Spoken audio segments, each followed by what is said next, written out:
To relate the narrative to the current situation in Gaza, while honoring Quranic principles of justice, mercy, and hope, here's a revised story that draws parallels without politicizing or oversimplifying the conflict. It remains grounded in Islamic teachings and universal human dignity. The Olive Tree and the Unseen Dawn. In a land where olive trees once grew tall, a storm of fire and iron descended.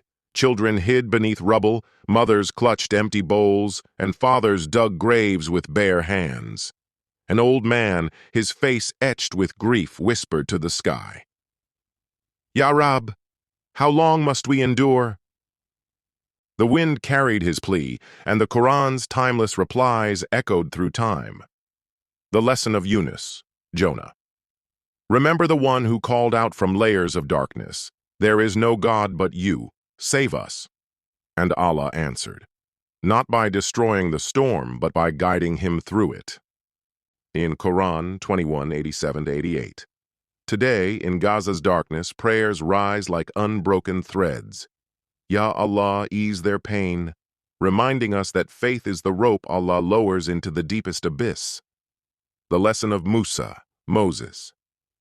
Pharaohs still walk the earth, claiming divine right to burn cradles and level homes. But the Quran warns, Allah does not love the corruptors. Quran 28:77.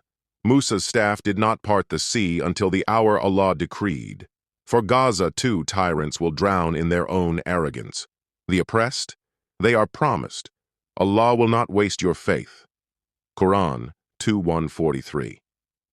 The lesson of the she-camel.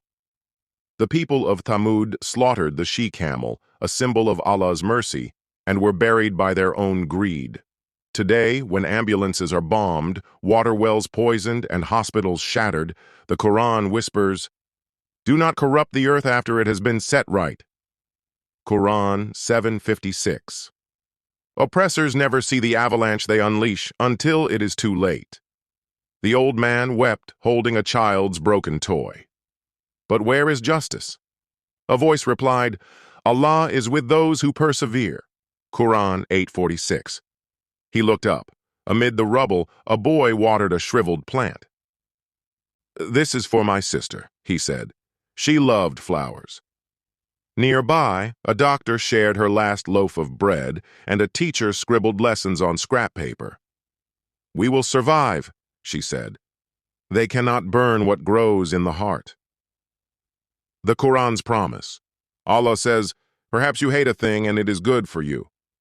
Quran 2:216. Gaza's pain is not a test of if Allah cares, but of how we respond. Will we mirror Pharaoh's cruelty or Musa's courage? Will we hoard like Thamud or give like the prophet, PBUH, who fed the hungry even as his own stomach clung to stones?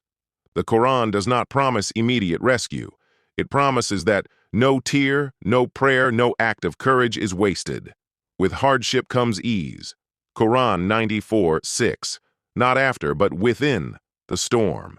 For every child killed, 1,000,000 hearts awaken. For every bomb dropped, hands across the world rise in dua. The call to the Ummah. The old man planted a seed in blood-soaked soil. "They think they bury us," he said, "but we are seeds, and seeds rise." Allah's justice is not passive. It flows through the doctor who heals without pay, the journalist who risks everything for truth, the boy who shares his last date.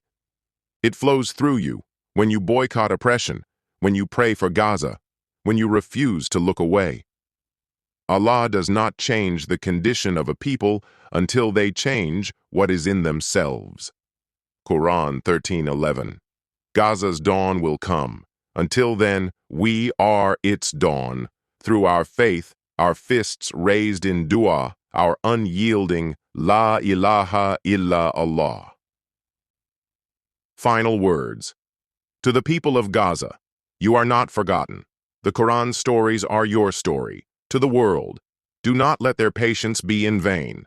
As the Prophet, PBUH, said, "Whoever relieves a believer's hardship in this life, Allah will relieve their hardship in the hereafter." Sahih Muslim. The olive tree grows slowly, but its roots outlive every storm.